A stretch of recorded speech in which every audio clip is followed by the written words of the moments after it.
Welcome to Just Say No, where we shine a light on cannabis with clarity, curiosity, and a commitment to credible conversation. I'm your host, Maria Calabrese, and you're listening live on KCAA Radio, 1050 AM, 106.5 FM, or wherever you get your podcasts. Today's episode is part one of a two-part series exploring the evolving role of women in cannabis, a topic near and dear to my heart and so essential, so layered, that I felt it deserved more than just one show. We'll be drawing from one of the earliest and most insightful panels held just after adult legalization in California, a conversation led by Maha Huq, who was co-founder of UCLA Canna Club, the very first student-led organization in the country. Now, this discussion was recorded during the early days of legalization in California. It featured powerful voices who helped shape this industry from the ground up and who are still pushing for the respect, equity, and inclusion women deserve. In part one, we'll explore the personal side of the story, what it was like to work in cannabis as a woman before legalization. Back in 2015, before California officially legalized cannabis for adult use, the industry was being hailed as a once-in-a-generation opportunity for women to lead a multi-billion-dollar movement. Women made up over a third of cannabis executives, outpacing the national average. But fast forward to today, and the numbers tell us a more complicated story. One of progress, but setbacks, reinvention, resilience. And because while women have made undeniable strides, we're still navigating real challenges. From lack of access to capital and underrepresentation in leadership to outdated stereotypes, harassment, and being tokenized in equity conversations. Women continue to face barriers to licensing, exclusion from insider networks, and a shortage of mentorship pipelines, especially in science, tech, and cultivation. Now, let me be clear. Please, this isn't about male bashing. Women need men, and men need women. Although Gloria Steinem used to say, women need men like a fish need a bicycle. But I disagree.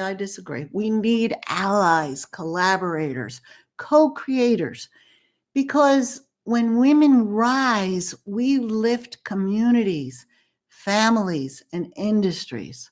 Or as I like to repeat, the famous saying, Ginger Rogers did everything Fred Astaire did, right?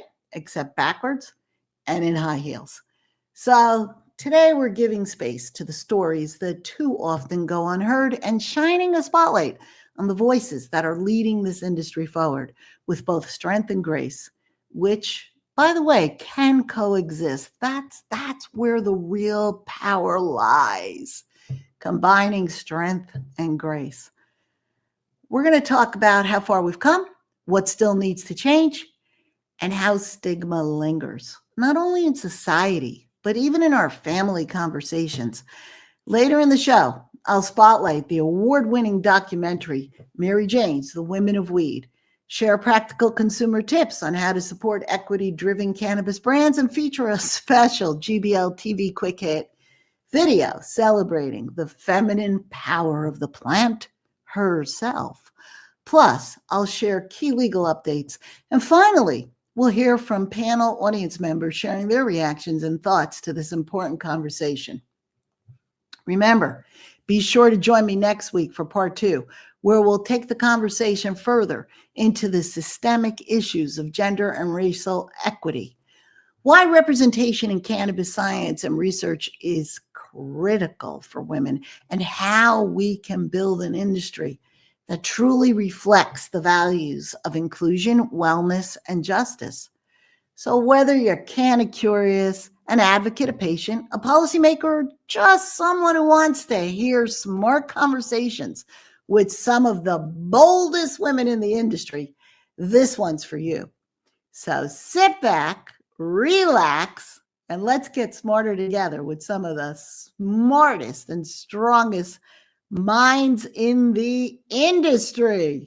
By 2020, Bank of America and Merrill Lynch estimate that will grow to $35 billion.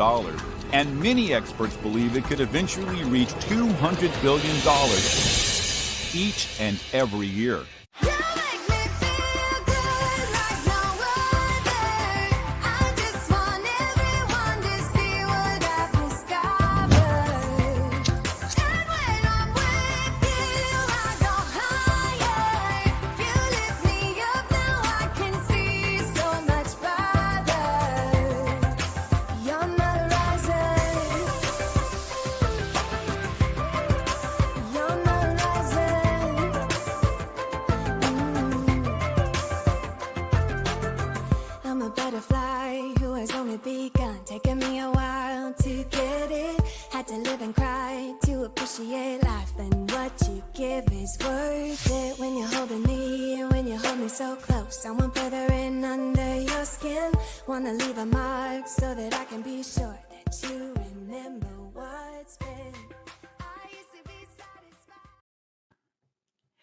Before we dive into today's discussion on women in cannabis, I want to take a moment to highlight one of the most inspiring grassroots efforts to normalize cannabis education and empower the next generation of leaders in the space.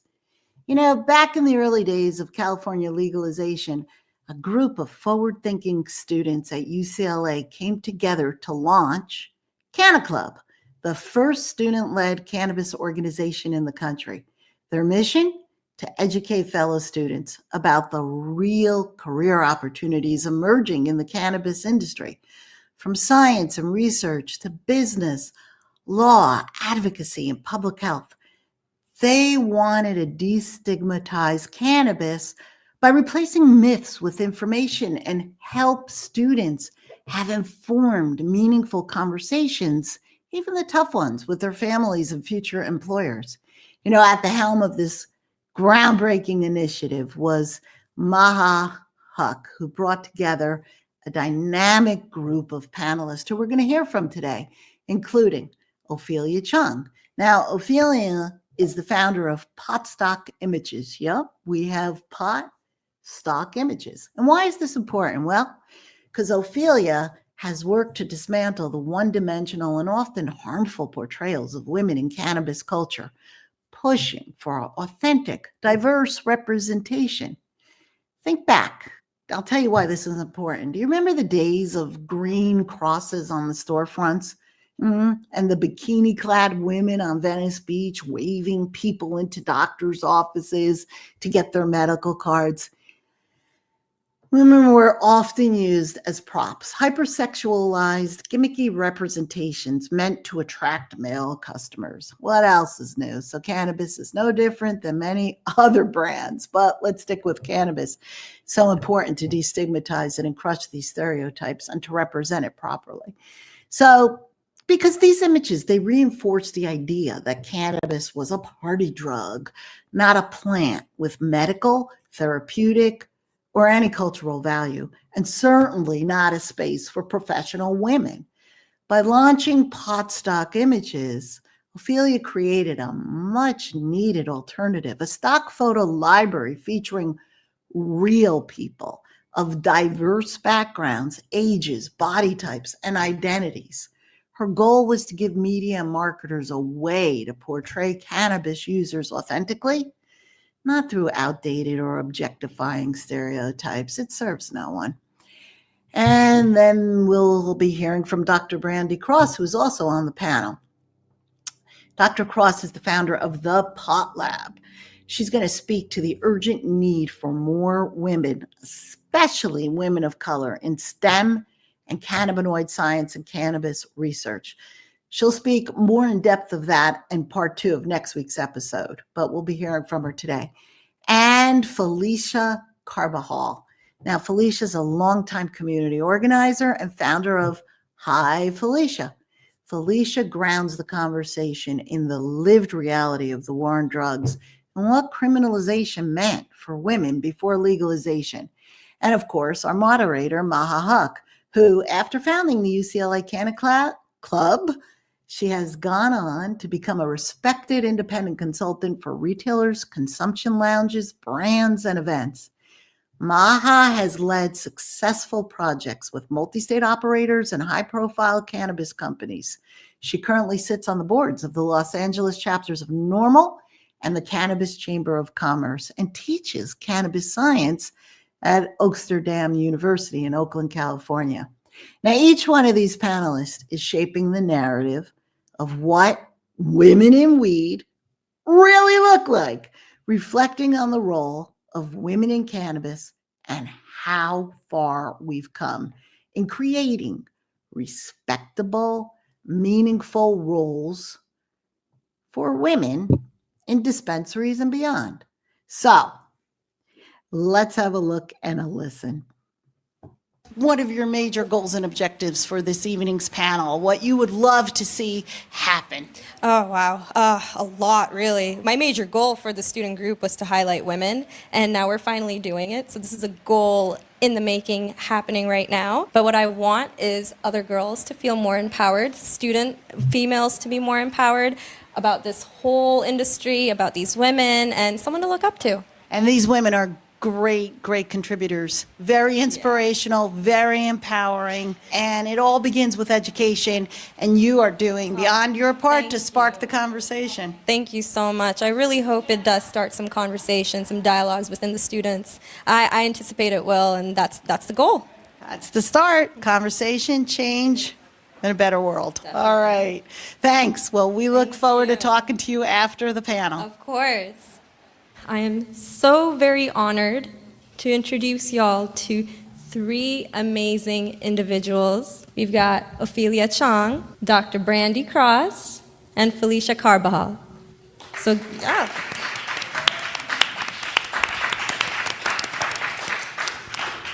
So, without further ado, I want to talk about my first experience walking into a dispensary. Fresh out of high school, got my medical card. I go to this kind of swanky, sketchy-looking dispensary. I walk in. I'm greeted by two very nice girls, but scantily clad. You know, no judgment on what they're wearing, but they were wearing the exact same thing. And they looked visibly uncomfortable. So, you know, kind of made me think, should I go back to my high school weed dealer, or should I, stay in this dispensary and get something?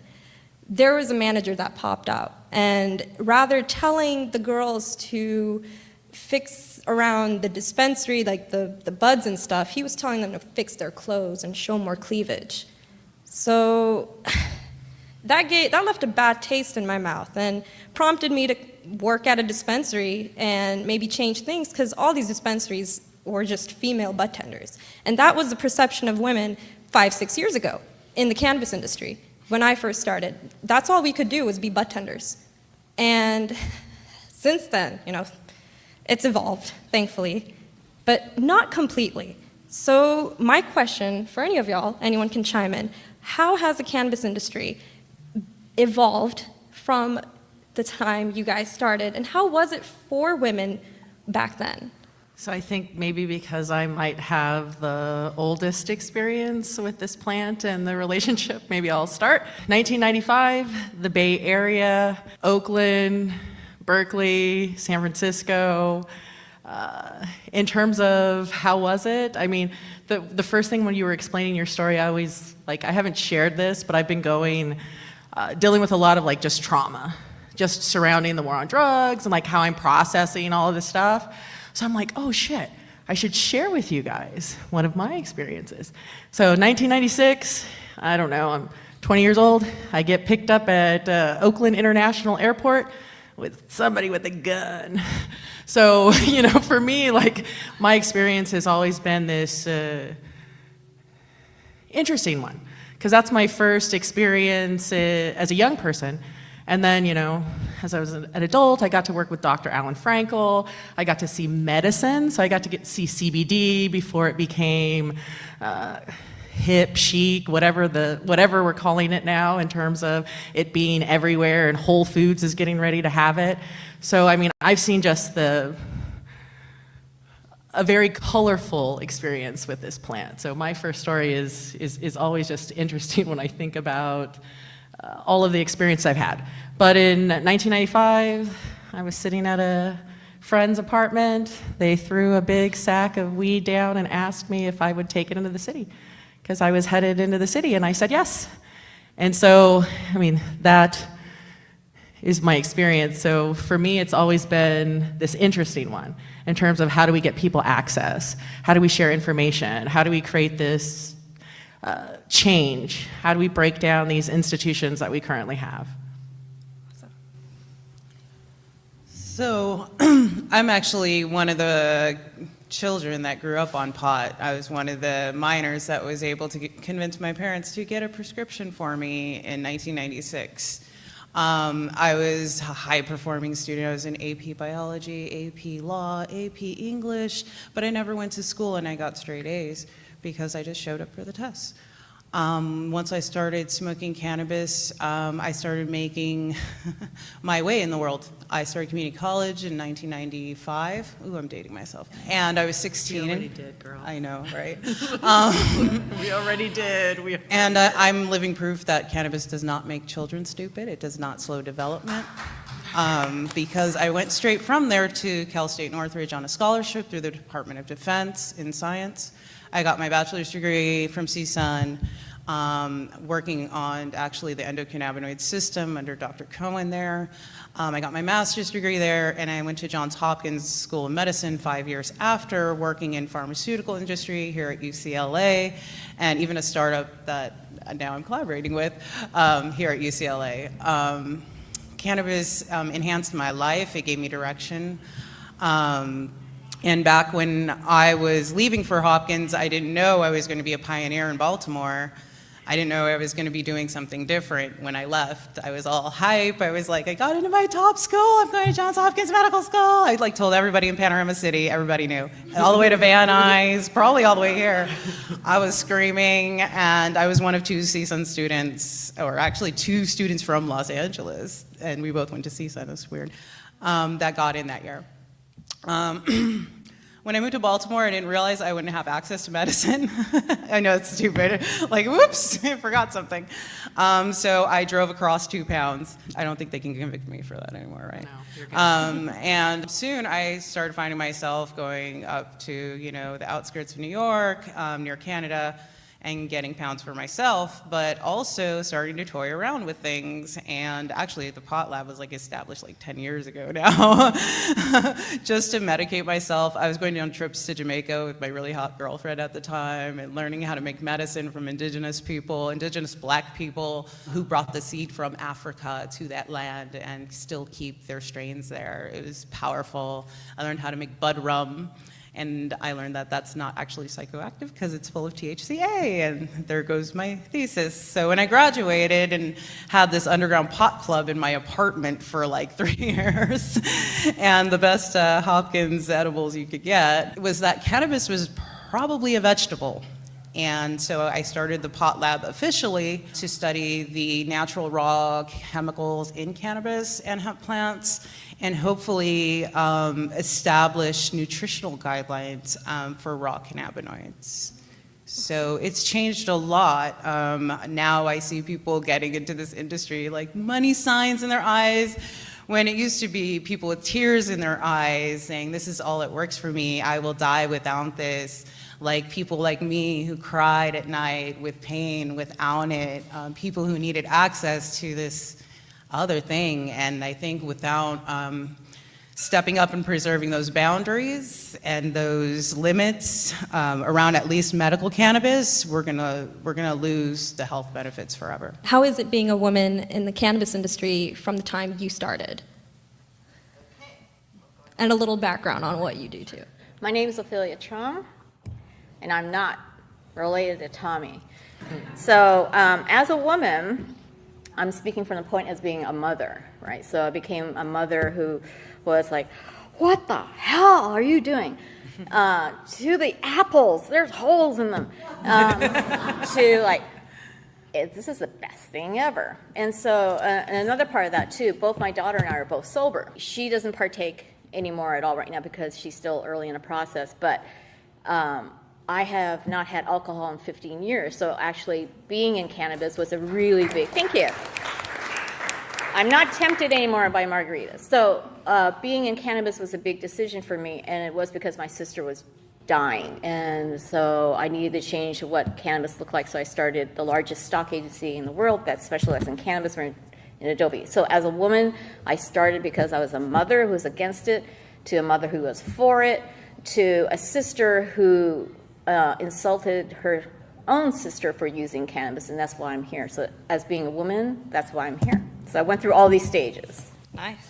Well, to kind of piggyback off that, Ophelia, you advocate for cannabis education through your group, Asian Americans for Cannabis Education. So some of us students, were kind of scared to talk about even being part of this group. And we're scared of what our parents will think. As a mother, how do you bring cannabis advocacy in your own home? How do we introduce our parents, our families, to accept that we are either involved in the cannabis industry or medicate with cannabis or just use it recreationally? And especially as an Asian American myself, I had that struggle with my family, and they kind of had their reservations, but I sat them down. I'm an only child. I'm like, hey, you got to listen to me. This stuff is cool, and it also helps. Yeah, I'm it. It also helps. I've got a single parent mom. She works in cancer, so she was very open to learning more about cannabis on a medical level. But what advice do you have for some of us students, how we can talk about cannabis with our parents? Pretty easy for Asian Americans about money. Most of the Asian Americans are ancillary. We produce all your vapes, your packaging, your boxes, your paper, hang tags, everything. So we're heavily invested in ancillary. And so that's how you talk about it. So just talk about it, and talk about it in monetary terms about what you can do. So like research, advocacy, and bring more of the other facets of cannabis into it other than what they think it is. Awesome. So I want to loop back to the story I told you guys in the beginning. Just seeing spots with just female-only bud tenders, and just seeing females being disrespected in the cannabis space in general. So how are some ways we can address the issues that many young women are dealing with and have dealt with in the past when it comes to working in the cannabis industry? Because there's still illegal dispensary operators out there that are still just hiring females and giving them a certain uniform that they might not be comfortable with. So this is still going on. You can go on Weed Maps and find these dispensaries, because they're still running. They're not all shut down. What advice do any of y'all have for these young women, and for even women like me who have experienced this but who are just getting out and finally working more corporate but still experiencing the same type of dynamic from men, that we are below them in some way just because we're female? What advice do y'all have? Call them out. Yeah, applause for that. You were about to say something. God damn it, Felicia. It's happened before. Last time I did it. I mean, other people will tell you to shut up, just talk louder. I mean, I've had other black people in the industry tell me, don't call that person racist. And I'm like, but they called me the N-word. So yes, we're going to screenshot this and everyone's going to see it. So, people will tell you there's no future. They'll threaten you, but just shake it off. Get your brothers or your cousins. Harassment and assault is still very prevalent, and it's something that I hear from other girls, like, hey, I'm working at a dispensary, this and this happened, how do I address it? And a lot of these girls, they don't have access to an HR department or anything they like need that. they need to remember there's supposed to be a labor peace agreement. So number one, if you're going to work in a shop that's not regulated, don't. Yeah. There's no point. Yeah. There's no future in any of that, even if they pay you well. What happens if there's a raid? Nobody gives a shit. You're going to be the one dealing with the consequences surrounding that. So that's my first thing is don't work in a shop that's illegal. And when I say tell, Like, sometimes you probably should reach out to the union. It's not just telling the workplace. There are other people that everybody you work with are held accountable to. We haven't been able, I mean, I would say, like, message the Board of Cannabis Control, but I can guarantee you in the city of Los Angeles, if you were to email Kat Backer and tell her something like this because she regulates everybody who's licensed, something will happen. Something will happen. Well, like that's something we could definitely start with, is not supporting companies that are just not just not respecting women. That's definitely a step that we could take. And thank you guys so much. Thank you everyone for showing up, for supporting. It's been a wild ride with this cannabis student group. This is something I've always wanted to do. I'm so glad you guys are all a part of it. And thank you so much to these amazing panelists. Felicia, Thank you. Dr. Brandy, Ophelia, thank you so much. Maha Huck. Oh my God, what an amazing. That was the most empowering panel. Thank you so much. How long did it take you to get a prestigious university, UCLA, to agree to having a Canna Club? About a year, and that's pretty long for students because students graduate, and I'm about to graduate soon, so I needed to make this happen right before I graduated, so it happened. And was this a dream of yours for more than a year? Definitely. Back in community college, I tried to make a panel like this happen, and this was 3 years ago, and I finally got to do it, so 3 years in the making. Wow, there was 3 years of resistance. And when you say a panel like this, tell the viewers a little bit about the panel that people were not, boards of universities were not permitting. Women in Cannabis panel. That's really what it is, just women in cannabis. And some of the esteemed panelists you had.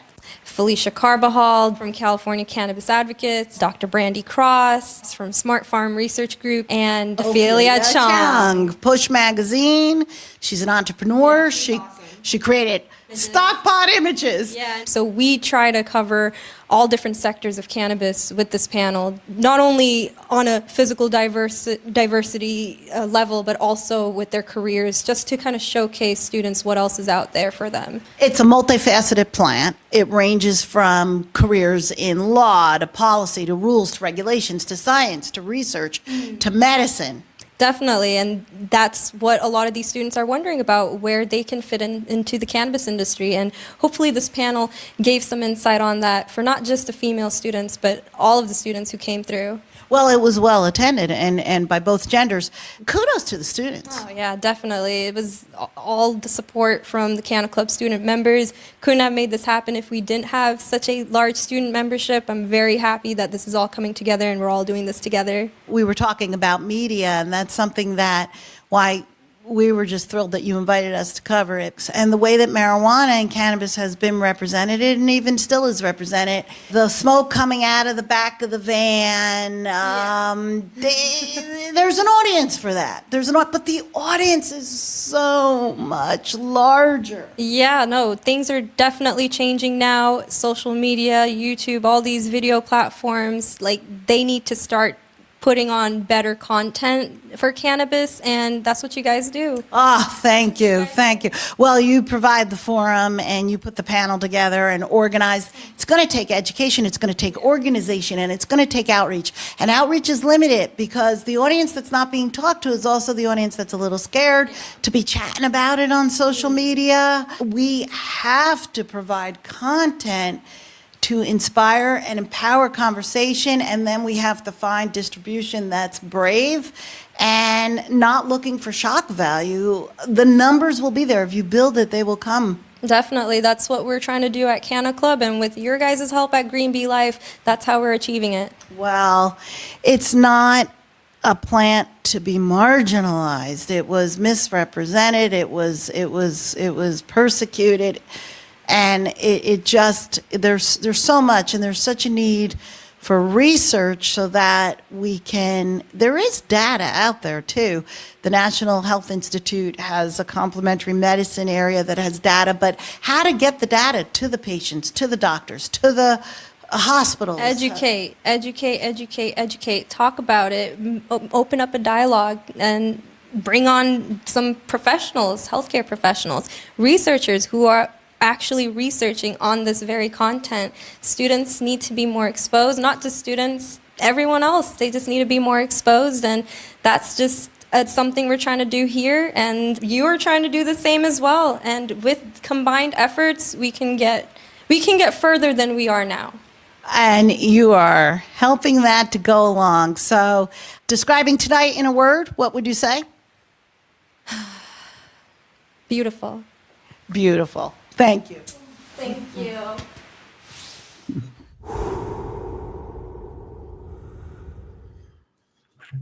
And that's only part one.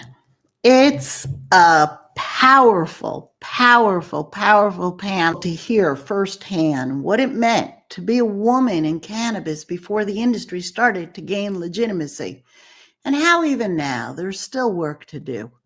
From fighting for dignity in dispensary jobs to navigating family conversations, these stories are more than anecdotes. They're roadmaps for the next generation.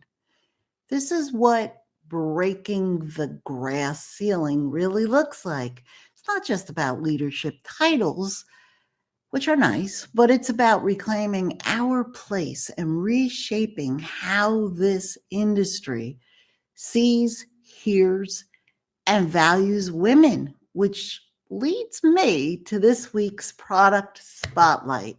Speaking of women and Mary Janes and Mary Jane moguls, I want to highlight a documentary in this week's product spotlight that truly captures the spirit of today's discussion. Mary Janes, The Women of Weed. If you haven't seen it, you need to put it on your list. It is a must-see. It's an empowering film. It was directed by Wendy Borman. Now, she profiles a dynamic group of female entrepreneurs, affectionately called Puffragettes, who are reshaping the cannabis industry. Featuring influential voices like Melissa Etheridge, the documentary explores how women are not only participating in the space, but they're leading transformational change. I had the good fortune to attend the film's world premiere at the first ever Cannabis Film Festival in Palm Springs. And it cannot be overstated how well done and important this documentary is. When we come back from a quick break, I'd like to share an exclusive Green Bee Life interview with the film's writer, director, and producer, my favorite Mary Jane mogul, well, one of them, Wendy Borman, that I promise you are not going to want to miss. Did you know THC and CBD are just two of more than 100 cannabinoids? At Green Bee Life, you can watch GBL TV with an evolving slate of original programming. I'm going up, up, up, up, up, up, up. From a diverse group of on-air personalities. I want my GBL TV. Where we cover everything from pets to wellness, compliance, social equity, culinary arts, sustainability, and much, much more. You can learn from articles on our journal. And you can shop on Know & Go for carefully curated, high-quality products for a conscious lifestyle. Watch, learn, shop. Green Bee Life, changing the way the world sees green.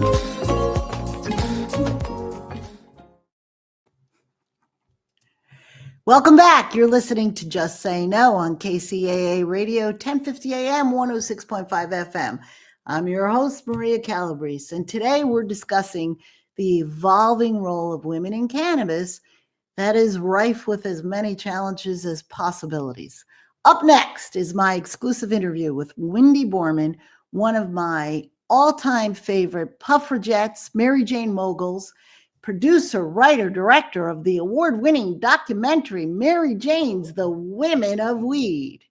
All right, let's have a look. Cannabis is the intersection of a couple of core values. So it's social justice, sustainability, and gender parity. Hey guys, Emily Plezak here from Green Bee Life alongside Maria Calabrese and our wonderful guest, Wendy Borman, who is a wonderful filmmaker here that we're going to be able to see her film tonight here at the first ever Cannabis Film Festival here in Palm Springs. Yes! So Wendy, tell us a little about the Puffrajette movement. There's lots of cute terms out there. I mean, like Mary Janes and Women of Weed and Ganja Girls and all of these different things. But I just didn't feel like anything did their work justice. So we decided to make up a word. So we blended pot plus suffragette and we created Puffrajette. It's strong. Very strong. Thank you. And we have an image to go along with that. So that's the Puffrajette tattoo. Yes. Yes, these are temporary tattoos, so everybody can get one who comes to the screening. That's nice enough to have as a permanent. Can you give us a little sneak peek of some of the women covered in the movie? Well, the fabulous problem I had is there are so many women in cannabis today, and it was a difficult task to try to narrow it down. So what I tried to do was create a really great cross-section of all the types of women involved in the industry. So we looked at ages, ethnicities, sexual orientation, geographical distribution, what segment of the industry. So we have 40 women represented in the film from 10 different states. And I felt that as a filmmaker, we have a social responsibility to show that it's possible for women to come into this space. So Gina Davis says, if you can see it, you can be it. And I took that to heart. So some of the amazing women we have in the film include Wanda James, the first African-American dispensary owner in actually the entire U.S. Betty Aldworth, she's the executive director for Students for Sensible Drug Policy. There's many Mary Jane moguls out there that the exciting thing about the end of Prohibition is no glass ceiling, and it looks like women are rising to the top. Definitely, and that's actually what got me interested in cannabis. I was not a cannabis user when I decided to do a film about women in the cannabis industry. So what piqued my interest was hearing that 36% of senior leadership in the cannabis industry was women, and the national average is 22%. So back in 2015, there was something about cannabis that was attracting more women, and I realized when I talked to over 100 of them that there were two reasons women were coming to cannabis. So the first is women are smart. Right? Shocker! We see the same opportunity that everybody else sees in cannabis. And part of that for us means we can create the company and be the CEO, be the founder. We don't have to be the senior vice president of something and all these dudes are promoted above us. So that's the first opportunity. And then the second opportunity for women is they get to create products that fit into their lifestyle. We're not necessarily interested in the tallest bong ever built or the most THC so you can just sit on a couch for 3 days and not do anything. We've got shit to do in our lives, in our communities, in our families. So who better than women to create products for other women? And that's what we're seeing. We have women in East Coast and California who helped draft the legislation that those states got to vote on in 2016. I was going to ask, because you said women from 10 states. How many states are actually legalized to have cannabis? Where are these women coming from? Are they coming from states where it's still under wraps and they don't really know, when it's going to be legalized? Well, we filmed in 2016, and so part of what we were doing was following some of these key elections. So we actually filmed on election night in Massachusetts and California. Funny story, we actually had a different trajectory for the film. We initially thought we were going to have the first female president, women are leading the first billion-dollar industry, sky's the limit, girl power, go get it, right? And so on election night, everyone went, yay, cannabis! And then the country fell off a cliff. So people were crying. we couldn't use that footage. You can't end a movie on a down note like that, right? So we went back to the drawing board and we realized that it really came down to these three core values that we talk about in the film. So that's gender parity, social justice, and environmental sustainability. And that became the structure for how we put almost chapters together in the film to kind of lead the audience on this journey. And with that, I had to become an on-camera narrator. So I needed to guide the audience on this journey, and that meant I needed to get really authentic and vulnerable about my family's history of addiction and how that had kept me from ever trying cannabis. So I started out as a skeptic, and sorry to give away some of the ending, but you actually see me try cannabis for the first time ever, and that's the end of the movie. And it's not been a gateway to Skid Row, it appears. I'm still here. I've not moved on to harder drugs. Hopefully I'm a testament to it not being a gateway drug. Yeah, you look alert. I think it's apropos that you quoted Gina Davis because you have her gorgeous eyes. I think you resemble her a little bit. Thank you. I really appreciate that compliment. I'm just not going to drive off a cliff tonight. I promise. And this evening, I believe you're getting ready for a meet and greet before the screening, and you have a wonderful sponsor for the meet and greet this evening. Our sponsor tonight is Elemental Woman. And is that Karen? Karen Cook. Do you want to come in and tell us? Oh, look You're gonna get super I got close. pinned last night. I'm officially a Puffragette. She is. I'm a Puffragette. Thank you so much. Yes. Yes, so Elementa is a national women's cannabis conversation with over 25 chapters now. Fantastic. Well, I have to say, we need more filmmakers like Wendy and people like you who support those filmmakers, because I think what Wendy's going to prove is that you're producing content that says something, doesn't just make noise. And I think you're going to show that that's also entertaining and marketable, right? At the same time. Absolutely. And I really appreciate that. You know, we're an indie film, so we fundraise, we did distribution, like all of that is on us, right? And so word of mouth marketing is so important. You guys are the mouths. So if you like this conversation about women leading cannabis, please tell your friends. Please support the film. We're at maryjanesfilm.com and at maryjanesfilm on Facebook, Twitter, and Instagram. So we're on this grassroots screening tour right now. So check out our website and see if we're coming to a town near you. This is the type of content that Green Bee Life likes to distribute and bring to discerning audiences. I can't wait to see in the movie the effect it has on you when you took that first puff. Thank you so much. Please come join the film tonight, and we'll see you on social media. Thanks, everyone. Thanks.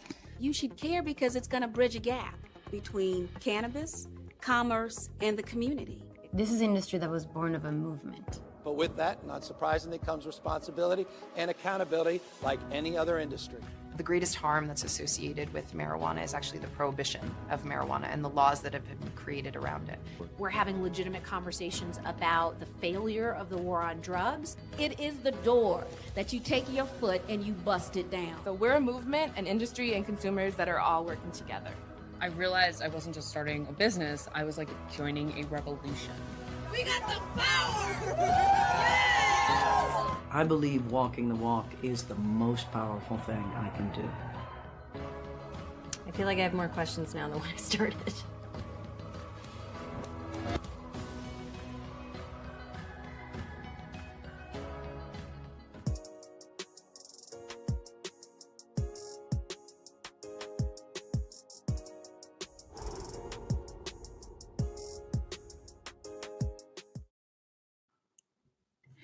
Brilliant filmmaker. Oh, gosh. That is a powerful, powerful film. And it just shows the faces of women in cannabis. 3 core values Wendy talked about: gender parity, social justice, and environmental sustainability. So take that, Schedule 1 baloney, phony baloney, crazy war on drug stuff. Anyway, you can stream Mary Jane's The Women of Weed on multiple platforms, including Canopy. Now, Canopy is accessible through many public and university library systems. It's also available to rent or buy. I strongly recommend buying it. You're going to want to share it. You're going to want to watch it. It tracks time. We'll see how this industry grows and evolves. You can rent or buy it on Amazon Prime Video, Apple TV, Google Play, Vudu, and even Tubi, where you can watch it for free with ads. I highly, highly recommend checking it out. It's an eye-opening film that's as educational as it is entertaining, and it's empowering, okay? Like, share, subscribe. Wendy continues to produce some amazing content and live events for thought leaders that entertain, empower, and engage their audiences to create global change. She has a purpose-driven mission. Her films have screened at Sundance, the United Nations. They've garnered Best Documentary and Visionary Awards on festival circuits. In fact, she won the Best Documentary at the first ever Cannabis Film Festival that I attended. And she's been featured in Variety, the Associated Press, the New York Times, Washington Post, Forbes, ABC, and even our very own NBC, to name just a few. Hey, if you want to get in touch with Wendy, she's at wendyborman.com. wendyborman.com. WINDYBORMAN.com. And Wendy, if you're out there, I look forward to having you on our show. I really look forward to having her on our show. So I'm going to pivot now to today's consumer tips and insights. I want to talk about one of the most impactful ways we could all support gender equity in cannabis with our dollars, with our wallets. When you choose to support women-owned and gender equity-focused brands, you're doing more than making a purchase. You're investing. You're investing in an industry that reflects the values of inclusion, wellness, and empowerment, your values. So, how can you tell if a cannabis brand is walking the talk? Well, here's a few tips. Do a little research. Look for brands that are transparent about their leadership teams and company values. Many will proudly list their founders and highlight their equity commitments right on their websites or their packaging. Check for certificates or partnerships, certifications or partnerships. You know, some brands, they participate in social equity programs. They're members of organizations like Supernova Women, Women Grow, or the National Cannabis Industry Association's Diversity, Equity, and Inclusion Committee. That's the NCIA's Diversity, Equity, and Inclusion Committee. So, or if they're certified by BIPOC or women-focused business networks, ask at your local dispensary. Don't be afraid to ask your bud tender which products are made by women or equity-driven companies or women-led companies. The more customers ask, the more retailers pay attention. Follow and share. Support isn't just financial. Following these brands on social media, sharing their content, and leaving reviews, it helps amplify their visibility, especially in a space still dominated by the larger players. Vote with your wallet. If you have a choice between two brands and one is women or BIPOC owned, consider choosing the one that reinvests in equity and community. That's how we change the industry from the ground up, guys, from the ground up. So whether you're shopping for wellness, for fun, or for pain relief like myself, know that your choices matter. And when you support equity-minded brands, you're helping grow an industry that's more fair, more diverse, and more reflective of all of us, right? And sometimes the most powerful insights don't just come from the panelists, but from the people listening, learning, and inspired to take action. After the UCLA Canna Club panel wrapped, I had the chance to speak with two audience members who were so deeply moved by what they heard. And one of our GBL TV hosts was able to catch them on their way out. I want to share a clip with you. They reflected on the importance of supporting women-led and equity-focused brands and how the conversation reshaped their understanding of cannabis as not just a product, but a platform for change. But I have a feeling they already kind of understood that before they went in. So let's have a look and a listen. Hey guys, I'm Emily Ann Plezak from Green Bee Life, the host of Buzzcast, and we're here at UCLA at a wonderful panel of women in cannabis. And I have two amazing women here who are destigmatizing the plant one step at a time. I've got Chella and I've got Kimberly. Who wants to go first? Sure. So Chella, tell me a little bit about your news show that you do with your husband and a little bit about your feature that you guys are working on. Development. So Dave and I do a news chat show from our place in Mount Washington called Reefer Revolution, live on Sunday afternoons at 4:20. We do blunt commentary on cannabis news and the politics of pot. We do actions and things that you can do to help destigmatize the plant. Nice, nice. Now, Kimberly, tell me a little bit about what your company does. Okay.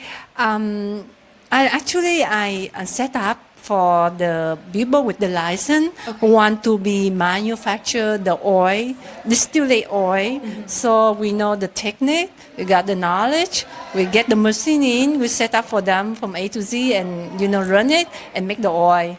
Nice. So you're basically, for lack of a better word, a consulting company on how oil and the proper way to manufacture cannabis oil. Yes, from the trim until you got the real oil, the golden oil come out. Yes. Awesome, awesome. Now, what is the biggest obstacle that you think women today face in cannabis as coming from media, as coming from manufacturing? What is the biggest obstacle that you think we as women face? There's so many obstacles that we face outside of the cannabis industry, but within the cannabis industry, what do you think? Patriarchy. It's the same thing everywhere. It's patriarchy. It is. Yeah, so we have to deconstruct patriarchy. But it's a female plant, so why not? It is a female plant. We're a nurturing spirit. We're a nurturing sex, just like the plant. We're a nurturing plant, right? I think we should talk with women to involve in this industry more because this needs a lot of time. And I've been studying in school for the whole year, and I've been internship there. And then, for the whole year, I just met 3 women. Wow. And the thing, because this needs a lot of time. And that woman, we got family, we got children, we got, a lot of things. We can't. But hey, why can't the man do that role? Yeah. Let's switch roles a little. Yes. Yeah. The same in media. Yeah, absolutely. Women and minorities had to sue in 1977 to get into the IATSE, and women are still severely underrepresented in the crafts. Definitely. And so now at the beginning of the cannabis industry, I think it's important to press for equity within the entire space. Definitely, definitely. And what do you think is one way that both men and women need to, what's the first step that we need to take in order to work together rather than butting heads? We say the patriarchy is a bit against us, but they're also going to be the ones that's going to be helping us get up there because sadly, most of the men in this country are the ones who have the money that are investing into these companies. Money. It's the money. Money talks. So spend where you want to see your dollars being spent. So seek out dispensaries that... We're talking to you. We're talking to you, investors and capitals. And everyday consumers. Spend your money the right way. Wisely. Look where follow the money. Find female dispensaries. Use the products that are made by female companies, or at least equity-based companies. It doesn't have to be, all women all the time, but that would never actually be the case because women only own about 26% of the companies anyway. Gosh, and we need to see that percentage go up. Kimberly, you run your own company, so that's amazing that you're the head of a company. I'm so happy to be here today because I will see from the UCLA, maybe from USC, from all other campus. We had the group of the women like today. We're getting there. We are. Believe it, we're getting there in the next couple of years. And I'm so happy that women to involve it. We need to get some Rex back. Yes, I know, seriously. Because as much as you're going to respect a woman, you got to respect the female plant. That's what cannabis is. Well, thank you so much for everything that you guys are doing in the cannabis space, in the community, for your company. Now, for people who want to get in touch with you guys, where can they go to? They should go to Reefer Revolution Live on YouTube and all the socials. Awesome. Check them out. And for Kimberly, where can they get in touch with your company? Oh, I have the phone number and maybe later.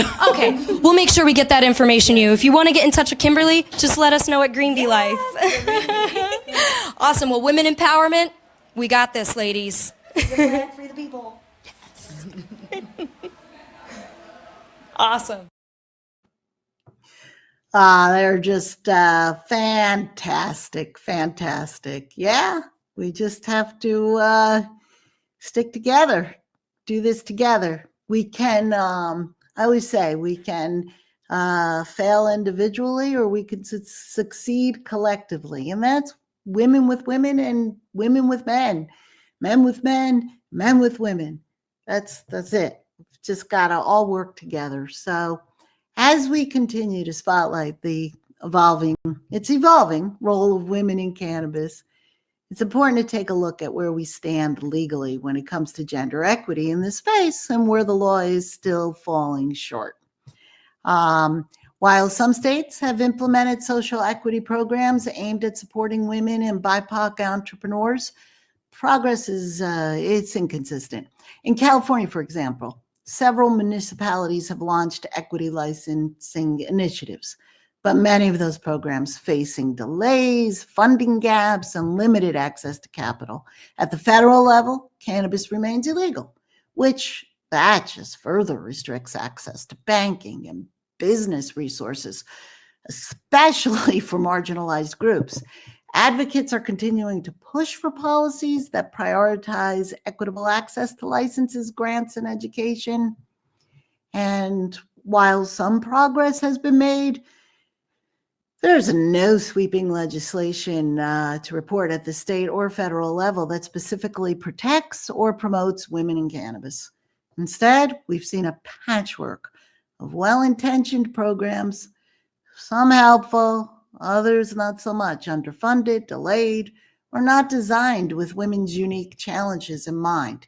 Here in California, we've made some strides. The California Cannabis Equity Act that established funding and support for communities disproportionately impacted by the war on drugs, and Assembly Bill 141 that passed in 2021. It created the Department of Cannabis Control and included a new deputy director of equity and inclusion to integrate equity efforts across state programs.